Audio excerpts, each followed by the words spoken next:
Good afternoon, my name is Leo Simmons. Welcome to Envoy's interview with Matthew Goodman on economic cooperation in the Asia Pacific. Mr. Goodman holds the William E. Simon Chair on the Political Economy at the Center for Strategic and International Studies in Washington, D.C. Before that, Mr. Goodman was the White House coordinator for APEC and the East Asia Summit, and he was also the director of political economy on the national security team in the Obama administration. There he was responsible for the G20, the G8, and other international forums. It's our pleasure to have Mr. Goodman here in the couple of days that he's in Perth, and it's a privilege to have him for this interview and Envoy's roundtable discussion this evening. Thank you for joining us. Thank you. It's nice to be here, Leo. Thank you. My first question relates to the G20. Australia is hosting the G20 in September this year, but since incorporating the head of summits meeting in 2008, I think it was, at the height of the global financial crisis, there has been some commentary that the G20 has lost some momentum. Do you think this is indicative of the G20 losing its relevance over time? I think it's true it's lost momentum. It had a very successful start in 2008, 2009, when leaders of these 20 countries came together to really save the world economy in the face of a burning crisis. And they, agreed to do some measures together to stimulate growth. They agreed to stabilize the financial system and to restructure the architecture of the international economy.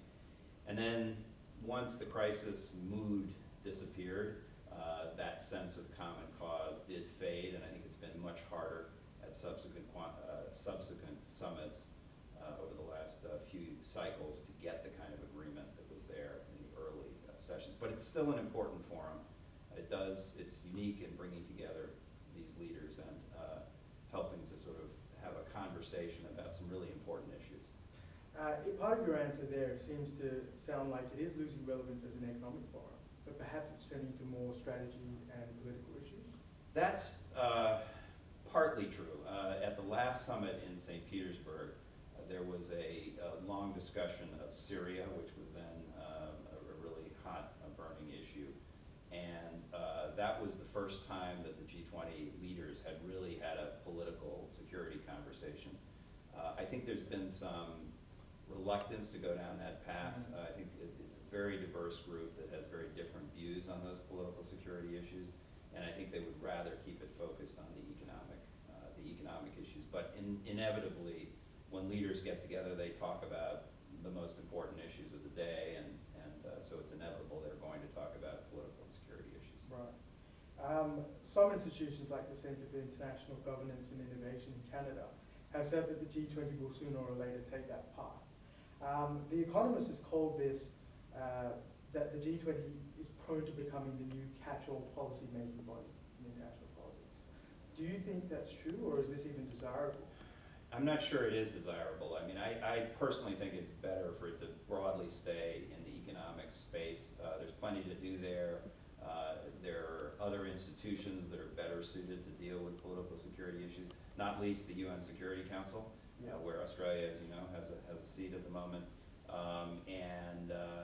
I think there are some risks to moving down that road. So I think there's going to be reluctance to do that.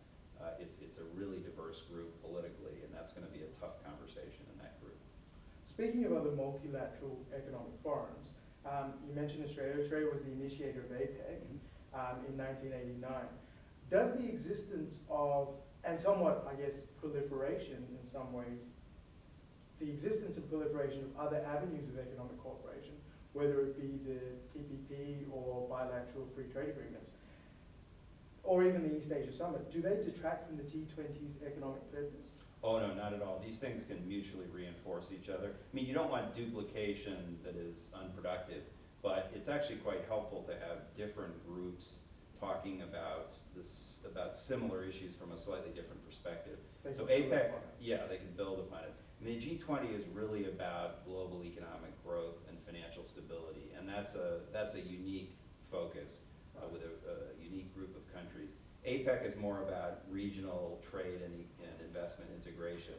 Sometimes the two overlap. So, for example, APEC did a lot of work when we hosted it in 2011 on environmental goods and services liberalization. Yeah. And we made some good progress there. And that issue has now been picked up in the WTO and a little bit in the G20. And so you can have a conversation about similar issues from a different perspective with a slightly different group of countries, and that's not a problem, as long as it's not wasteful duplication. When it comes to it, because you're obviously getting an efficiency there, when it comes to efficiency, do you think bilateral free trade agreements are the most efficient form? Because our Prime Minister, Tony Abbott, visited East Asia recently, and the Australian government has secured free trade agreements with South Korea and Japan, and it's actively pursuing one with China at the moment.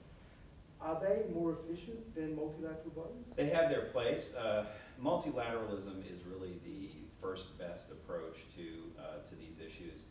I think most people agree that if you can get all countries around a table, big table, and try to agree on rules that apply to everyone, that's the ideal. And that was the approach taken really since the GATT was founded in the 1940s to move forward trade liberalization. The problem has been, in the last dozen years or so, we've been struggling to try to get the next round of agreements, the so-called Doha development round, completed, and it hasn't been possible except in some small ways, like this trade facilitation agreement last December in Bali.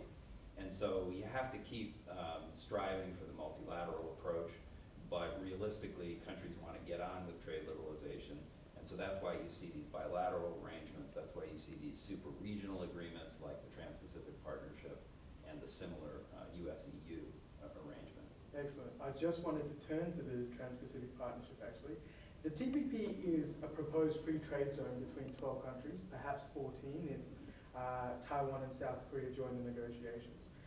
Given that it's at the heart of the Obama administration's pivot or rebalancing, depending on who you ask in Asia, is the United States hoping that the TPP will draw China into a trade system that Washington is more used to? Yes, TPP is the heart of the pivot, or it's now known as the rebalancing strategy, because pivot implied turning away from others, and that upset people. So it's now usually known as the rebalancing strategy. And TPP is the heart of the economic part of the pivot, and I would actually argue of the whole thing, because if you don't achieve TPP, the rebalancing becomes perceived as largely a military undertaking, and that's not welcome anywhere in the region for sure. So TPP is critical. I do think it's ultimately about getting a set of rules in the region, in the broader Asia-Pacific region, that are up to date, first of all, that reflect the new realities of the 21st century economy, and deal with things like global value chains, not just border measures. And yes, to get China into that story, because China is critical to that new regional economy, so they have to be part of this. But I think the view in Washington was we should go ahead with countries that are ready and then try to draw the others in, as has happened in TPP, which started with 5 countries, now has 12, and as you suggested, there may be others. Is it a problem that China is currently not part of negotiations? And more so that China has actually proposed an alternative, a broader alternative in the Asia-Pacific Free Trade Agreement, or I think it's called the FTAAP. Right. How optimistic are you that the TPP will be able to be an effective tool, firstly, and also to be able to draw China in? Right. Well, the FTAAP, the Free Trade Area of the Asia-Pacific, is actually an APEC idea that was agreed in, I think, 2007. I think maybe in the Australian host year, in fact, if I've got that right, yes.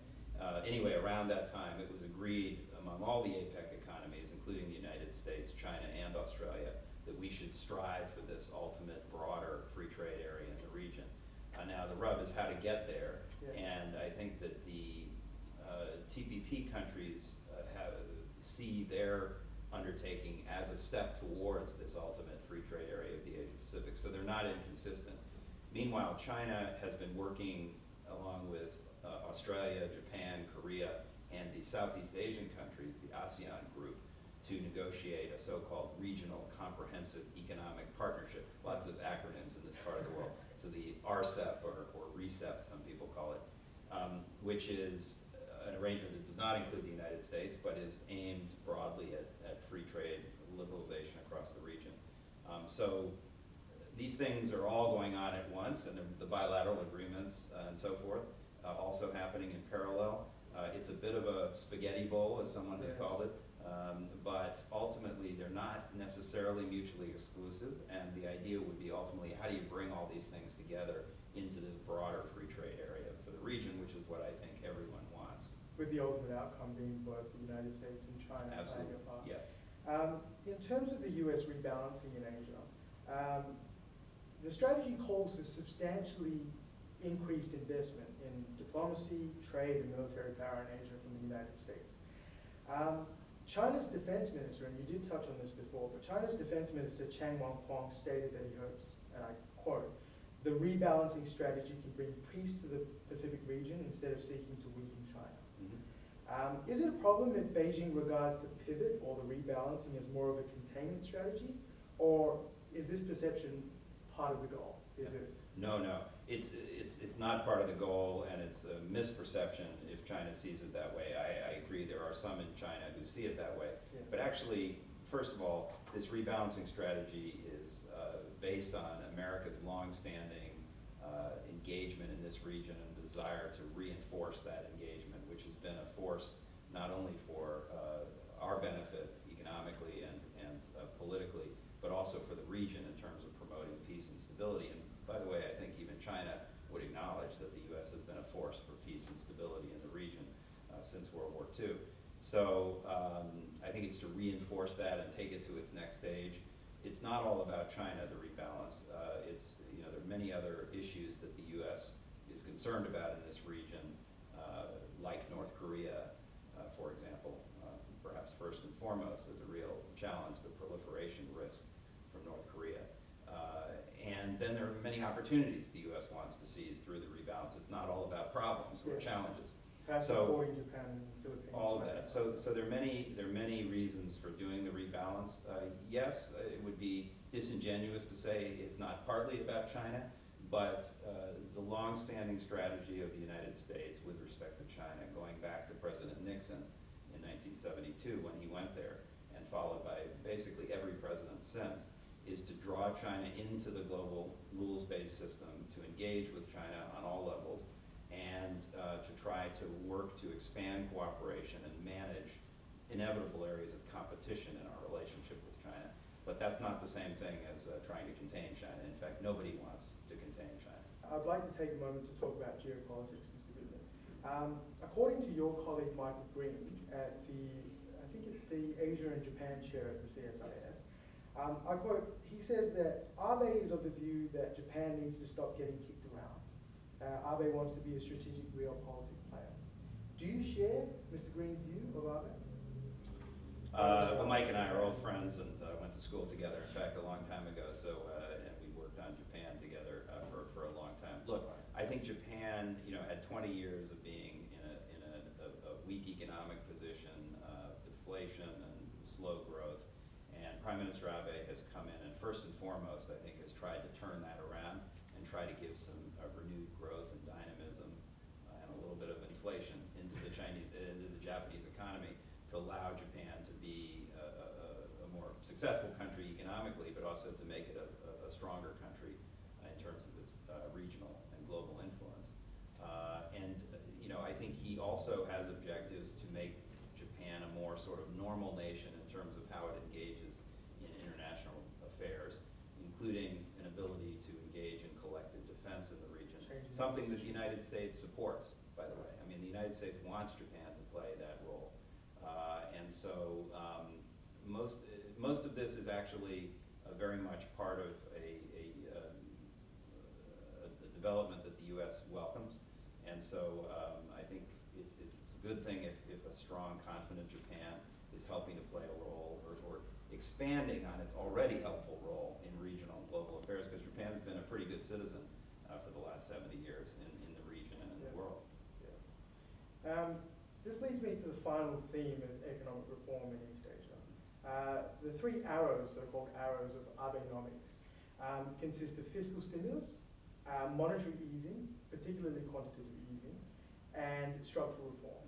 The most interesting part of that is that the third limb, structural reform, requires dismantling business inefficiencies, what we in Australia would call red tape. Mm-hmm. And also encouraging innovation and injecting the workplace with more women and younger workers. Although there's a huge development gap between Japan and China, you can't compare the reforms because one's already been developed and one's on the road to developing. China's financial reforms also have loosening restrictions as its #1 priority, requiring greater capital flow. Do you think this is one area where their two reform interests actually align?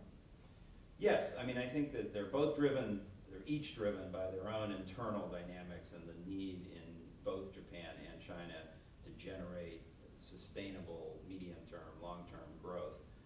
And they each have significant challenges in that regard in keeping growth going, and they each require structural reform. So they're doing this for their own reasons.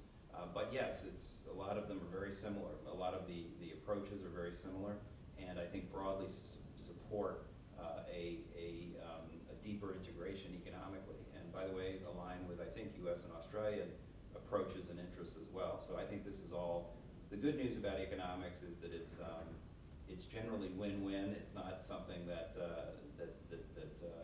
is a source of confrontation for the most part. It's generally a source of bringing countries together. And so it can't solve all problems, but it definitely is something that is a step in the right direction. And I think that's the good thing about what all of us are trying to do economically. Excellent. And that tees me up nicely for my last question, which is the fact that despite negative political sentiment, China remains Japan's largest trading partner. You know, in 2012, that meant $330 billion just in bilateral trade between the two countries. I was going to ask if this is a glimmer of hope that economics can rein in the problems and the challenges of geopolitics. Well, I think it should, and it helps. I think it's the right direction. It raises the stakes. If anybody wants to disrupt the peaceful exchange of relations among countries, and I actually don't think anybody does. I mean, I think that nobody has an interest in conflict in the region, but any effort to move in that direction, I think, has to be weighed against the increased stakes of having greater economic interdependence. Now, 100 years ago this August, there was actually quite a lot of economic interdependence in kind of the North Atlantic, broadly described, and yet we went to war, a brutal, bloody war that Australia also got dragged into. And so economics alone cannot prevent conflict, but I do think it raises the stakes and makes it much less likely that people are going to choose to go that direction. And just to be clear, before I end, I really don't think there will be conflict. I don't think there is a desire by anybody in this region. I think it's very different from 1914 when people were miscalculating and thought that there were some advantages to conflict, and that's clearly not the case here today. Well, Ambassador Beasley used to teach here when I was doing political science, and I remember a quote from him that the US and China going to war, they're like two scorpions in a jar, interlocked. Yeah. And arguably, from what you just said, the jar's getting smaller, and the scorpions are getting larger and more of them than they. Yeah, absolutely. Well, it's not a good thing for anyone if we don't resolve these current tensions, and if we don't try to deepen economic interdependence. And so I think we should all work on that. Excellent. And on that hopeful note, I thank you for joining us, Mr. Goodman. It's been a privilege, and on behalf of Envoy, I hope you enjoy your time in Perth. Thank you so much. Thank you very much. Thank you for having me.